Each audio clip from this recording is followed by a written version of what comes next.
Pukul 14.30 waktu Indonesia Timur.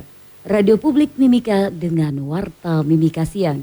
Edisi hari Selasa, 3 Maret 2026. Selengkapnya dibacakan oleh Lia Aulia.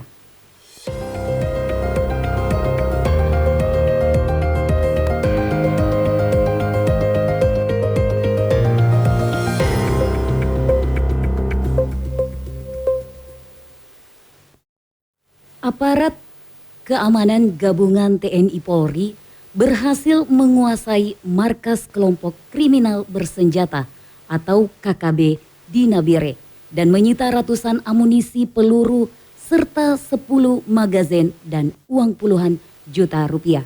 Berikut laporan Tora Immanuel.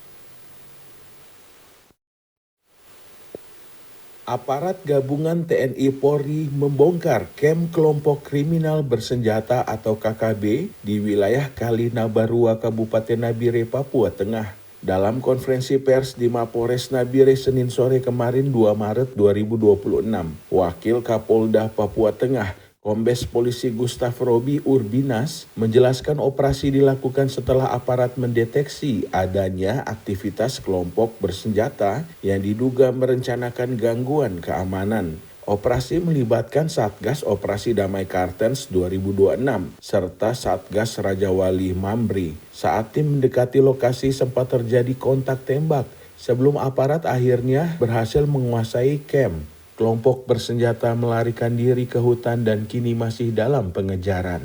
Dari markas KKB, aparat mengamankan sebanyak 561 butir amunisi berbagai kaliber, serta 10 senjata megasin, belasan telepon genggam dan alat komunikasi, serta uang tunai hampir 80 juta rupiah. Dalam pelaksanaan operasi ini, tim gabungan Satgas Operasi Damai Kartens dari Polri dan Raja Wali Mambri dari Tentara Nasional Indonesia melakukan penyusunan rencana operasi, kemudian strategi penindakan. Selanjutnya, personil gabungan bergerak menuju lokasi target melalui beberapa titik penyekatan dan melakukan pengamatan di wilayah Kalinabarua dan sekitarnya. Pada saat tim mendekati lokasi camp, terjadi kontak tembak antara aparat keamanan dengan kelompok kriminal bersenjata.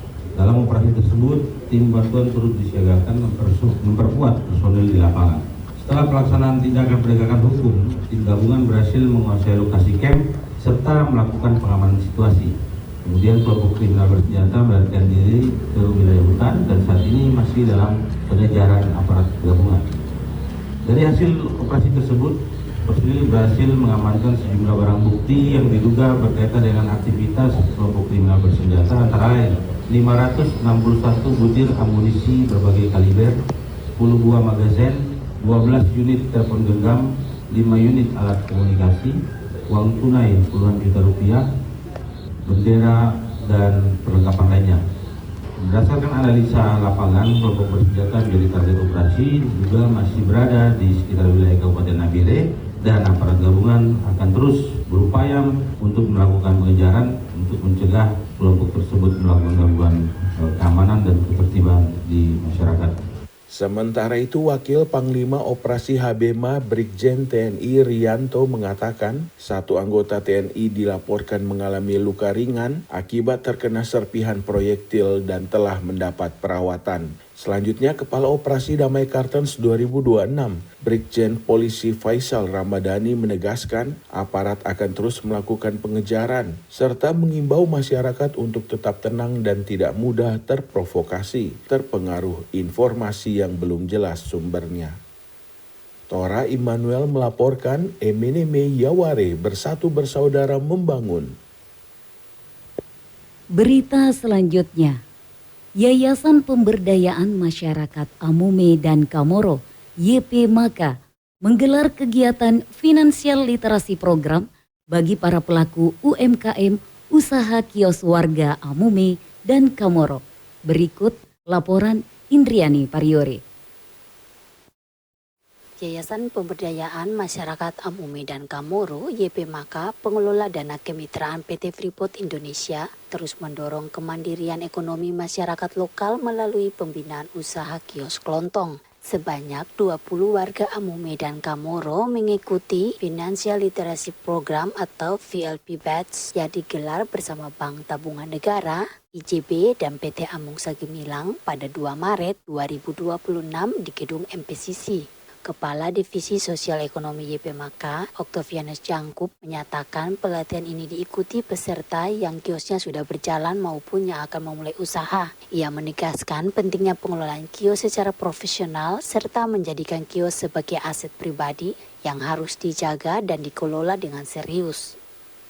Menerima manfaat dari UMKM itu sendiri, mereka kami undang untuk datang pelatihan hari ini sampai untuk sebentar sore. Jadi tujuan daripada undang dan mereka datang melatih itu adalah bagaimana untuk sistem pelatihan, karena sekarang itu kan modern, harus mereka pakai scan, jual barang masuk ke luar, semua pelaporan itu akan menjadi salah hal teknik di lapangan sendiri. Dan memang banyak orang-orang tua, bapak mama yang dapat manfaat ini, mereka perlu mendampingi juga. Sehingga kami undang dari mitra universitas atau dari JB, Jabatan Bulan, kemudian sebagai mitra kami, dan juga dari Bank BTN, kemudian dari vendor. Direktur CV Amungsa Berjaya Gemilang, Theophilus Koroboy menyampaikan pelatihan diikuti 8 peserta dari Kamoro dan 2 peserta dari Amume. Selain pembekalan, juga dilakukan evaluasi terhadap kios yang sudah beroperasi agar usaha berjalan lebih tertib dan sehat secara keuangan. Harapannya dengan kegiatan ini mereka bisa memahami apa yang kita sampaikan, baik itu pengelolaan kios, operasional, dan juga mereka mengikuti arahan kami. Sehingga 1 tahun kemudian mereka bisa dilepas mandiri dan bisa beroperasional dengan baik, dan ya harapan kami 20 ini sukses seperti begitu. Sementara itu, Kepala Bank BTN Cabang Timika, Didi Darmomo, menegaskan program ini tidak hanya memberikan bantuan modal, tetapi juga pendampingan dan evaluasi rutin selama 1 tahun penuh untuk memastikan keberlanjutan usaha. Dalam pelatihan tersebut, peserta diwajibkan menerapkan transaksi tanpa piutang, menyetor hasil penjualan ke bank setiap minggu, serta bagi pendapatan dengan komposisi 20% untuk pengelola dan 80% sebagai modal perputaran barang.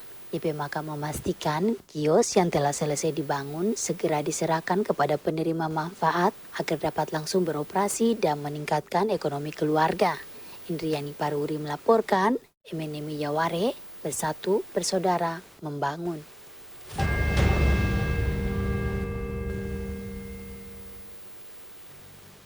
Warta Mimika siang ini disiarkan oleh Radio Publik Mimika. Pemerintah Distrik Hoya menggelar kegiatan musyawarah perencanaan pembangunan Musrembang guna menemukan fokus pembangunan tahun 2027 depan. Berikut laporan Indriani Pariori.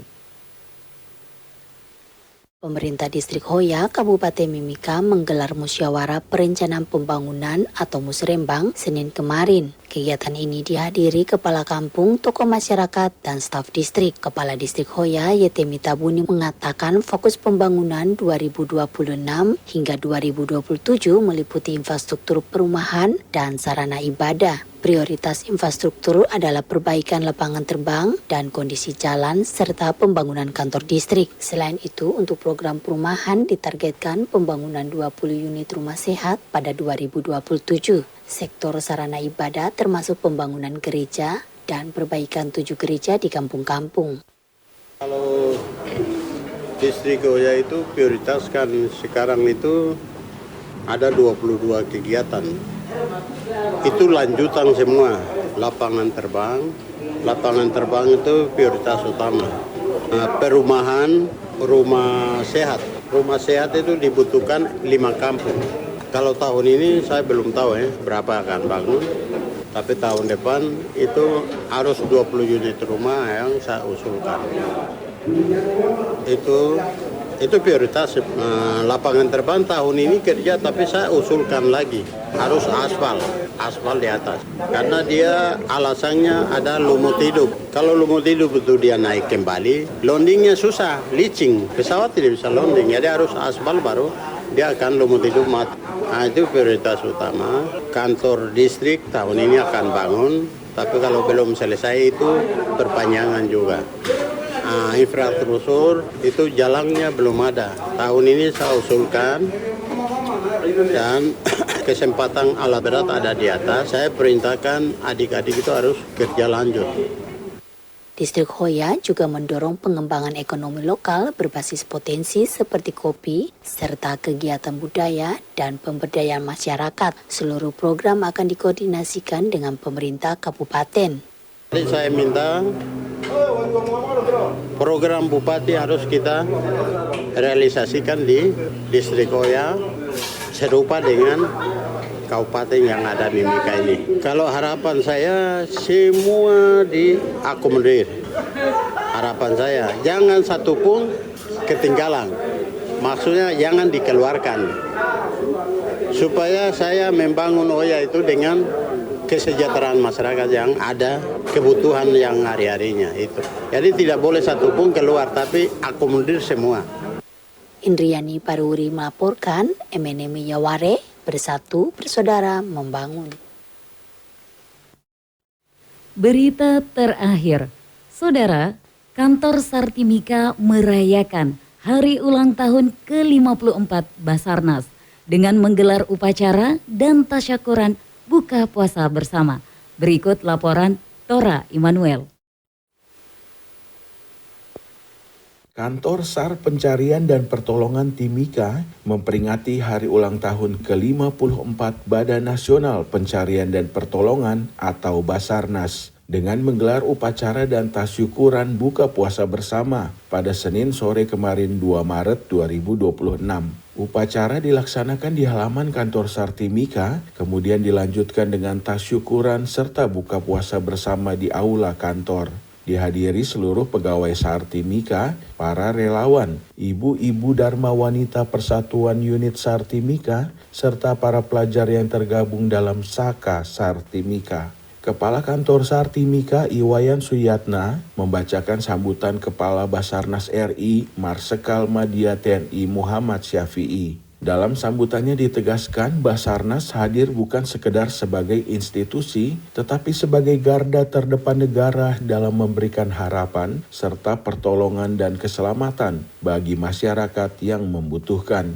Setiap keberhasilan operasi SAR merupakan buah dari sinergi, solidaritas, serta kesamaan tujuan seluruh unsur yang terlibat dalam misi kemanusiaan.